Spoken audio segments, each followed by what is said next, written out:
Today on Idiot with a Library Card, I talk about The Sign of Four, the second Sherlock Holmes story by Arthur Conan Doyle.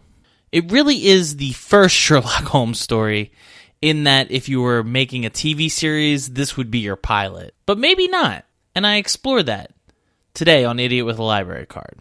But first, I want to mention that the Conshohocken Library is selling Christmas trees, and if you're in the Conshohocken area, go buy a Christmas tree from Conshohocken. The people who run it are really nice people. It's a family-owned business, and it raises money for the library, and you know I love the library, so please buy your Christmas tree from there if you get this in time. If you listen to it later and don't, maybe find other ways to donate to your library. Any sort of book sale or whatever you can do would really help. So this isn't a proper advertisement for the library. They didn't ask me to do this. So I'll quickly say that all opinions and views recorded on this podcast are not those of the Conshohocken Library or Montgomery County Library at large. But now let's get back to talking about Sherlock Holmes and maybe talking about cocaine. Maybe that's why I had to put in that disclaimer. This show is going to contain some cocaine talk. So this story is the first Sherlock Holmes story. A Study in Scarlet is technically the first Sherlock Holmes story. It's just that Sherlock Holmes is not prominent in the story. This one really does establish John and Sherlock's relationship. It establishes how they get a case. The first one, The Study in Scarlet, and I'm going to do a little compare and contrast. The first story, Sherlock Holmes gets a message saying, I can't figure this out, and he goes.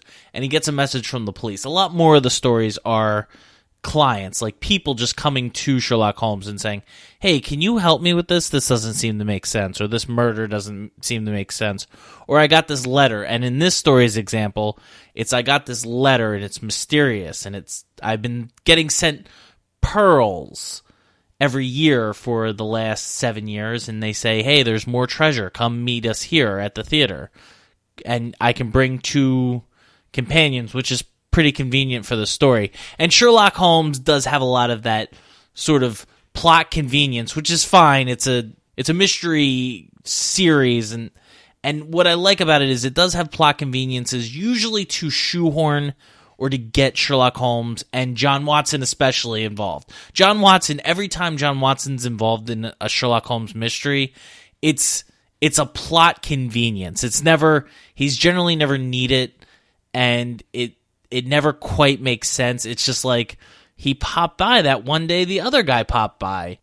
And in this case, it was that the letter to this woman who comes to ask for their help says you can bring 2 companions, and she decides Sherlock Holmes should be one of them, and Sherlock suggests John Watson. The other thing this story does is it establishes the characters of John Watson and Sherlock Holmes. And it's funny, I think the portrayals are generally that Sherlock Holmes is like this uncaring jerk. What he is he's like Spock. Spock's a good sort of example for what Sherlock Holmes is. Spock doesn't not care. Like, Spock's not a jerk. He's not very emotional. And so Sherlock Holmes is not very emotional and purposefully not emotional. He finds that emotion clouds his judgment, so he tries to push that aside when he's gathering clues and trying to figure out what's going on. John Watson's a bit more romantic, and what's nice about John Watson is he doesn't have too many distinguishing characteristics. He's got sort of everyman characteristics, which is important because all these stories are from John Watson's point of view, and what it does is you can pretend to be Sherlock Holmes, but, you're not really like that. No one is real. You might know someone who's sort of like that, but generally you don't know a lot of people who are like that. Where John Watson is, it can be you.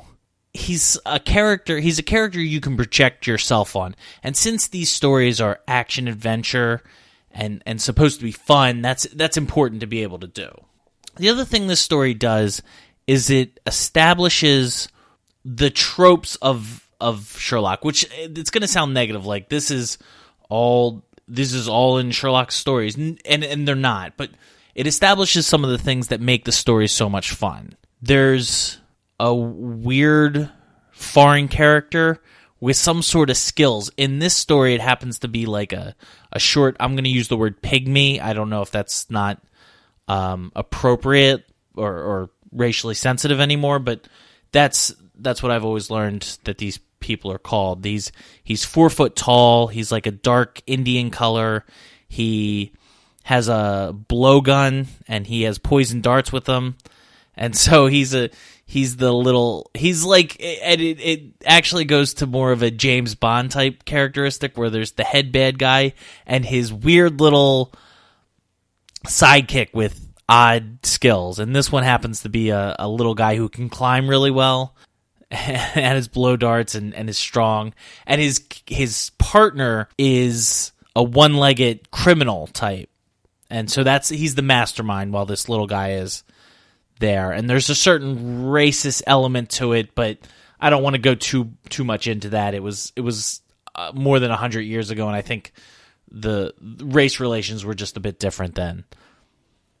There's the overconfident detective who in this story happens to basically arrest everyone who is in or near the crime scene.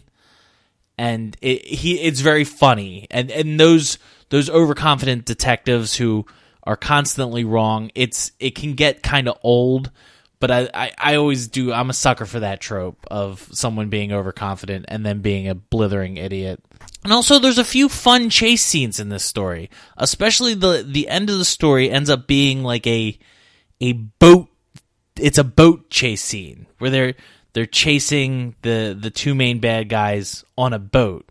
And this boat is really the meat of the mystery. Is they have to find this boat. They know that these two bad guys hired the boat, but the boats disappear. They can't find the port. In the last story this one's used, that Sherlock Holmes has what are called street Arabs. I'm sure that's now considered a racist term, but he has what is called street Arabs, which are children, like orphans that live on the street. We don't really have much of that now, thank God, but it happened at a time. And so he pays them money, and they do little detective work, and they go to all the ports and look for this boat. They come up empty, but it's still fun that he has this little detective service, and it's just a bunch of homeless kids. I know it's sad, but it works for this story. And I know in the new Sherlock, the Sherlock series, they don't have a bunch of homeless kids because there aren't a bunch of street Arabs anymore. Again, thank God. But he uses the homeless. All these little things that become more patterns of Sherlock Holmes stories are established. Unlike like A Study in Scarlet, there's so much time spent away from Sherlock Holmes and John Watson, and there's that whole long short story in Utah, which, again, I will say, I did like Study of Scarlet a lot more than I liked The Sign of Four. I'm not even going to really talk about The Sign of Four itself, because it really just works as a template on how to write a mystery and how to write a Sherlock Holmes-style mystery. Almost all the scenes, if we're using movie or television references, involve Sherlock Holmes and John Watson. Also, Sherlock Holmes does things like go in disguise, and they get a dog, like this old kind of ratty looking dog to chase down a scent, and they end up sort of finding where they left port, where they hopped on a boat. The other thing is John Watson meets his wife in this story. The original girl who comes in and asks for help with this mystery. Now, her mystery doesn't involve a murder. What happens is she comes in with this weird letter about giving her inheritance. They go to meet who they're supposed to meet. He takes them to a mansion, and at the mansion, there's sort of this locked door murder where the guy's murdered, but he's in a room where the windows are closed and the door is locked.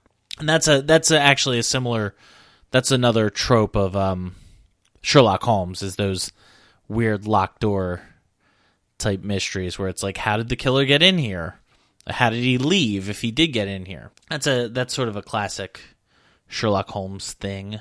But the best line is the last line of the story. It's hilarious. I couldn't believe this is another sort of shocking part of the Sherlock Holmes stories, is this last line, which I'll get to in a minute.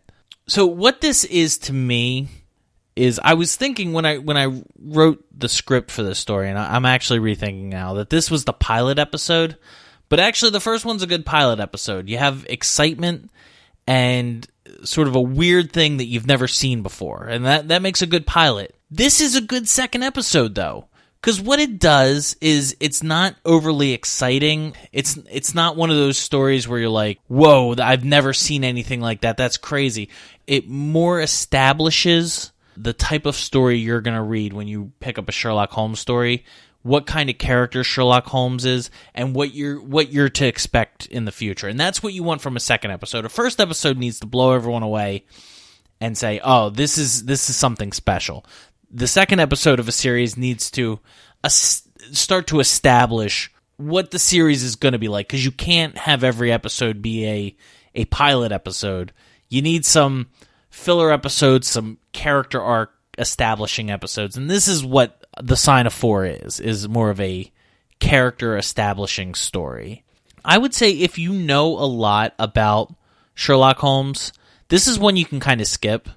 It's interesting. I would say you might not want to skip it. If you plan on reading a lot of Sherlock Holmes short stories, this is probably one you're just going to want to establish, because it's got important character moments in it. I'd actually say like The Scandal in Bohemia is one you could skip.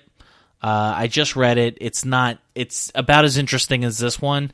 It establishes a little character movement, but not really. It's short, and it's not one of those ones that's super interesting. So as I was saying, the last line is, there's sort of three winners in this story. The guy who stole the treasure decides that if he can't have it with his three other comrades, no one can have it. So he throws it into the Thames River, and it's almost impossible to recover. You don't have a lot of police divers in that day, no scuba diving, so it's, for all intents and purposes, gone. But the three winners are the jerk detective, who is an idiot, because he gets his guy, and it looks like he solves this really complicated murder. He doesn't give Sherlock credit, but Sherlock he's not really in for that. The second is John Watson, because he ends up hooking up with the client, and they fall in love, and they're going to get married. So, John's kind of like a bachelor, sort of trying to figure out his career and what he's going to do since he's gotten out of the army. He gets a wife, and it straightens him out. He's actually, in the next story, he's going to have a medical practice, and, the wife had to help that. Like, you can't just be lounging. You just picture, even though this woman is very sweet, she probably said it in a sweet way to be like, you can't just be hanging out with Sherlock Holmes, not making any money, running around solving mysteries that, no one cares about. And so what is Sherlock Holmes left with? And that's the question at the end, because John feels bad. He's like, I got a wife. This jerk detective got all the credit. What about you? And Sherlock Holmes pulls out of his pocket a vial of cocaine and says, well, at least I got some cocaine. And that's how the story ends. And it is awesome. So as bad as things can get, maybe you at least have some cocaine. Thanks for listening. Please subscribe, like, and comment anywhere you get your podcast, or anywhere you get this podcast. If you get podcasts somewhere else and aren't able to get that podcast here, let me know, because that would really help. And of course, go visit your local library. Maybe find a way to donate or give them money. Hell, keep a book a few days late and give them the fine money. I wouldn't suggest that as donating to the library, but find ways to support your local library. It's a really important institution in your town.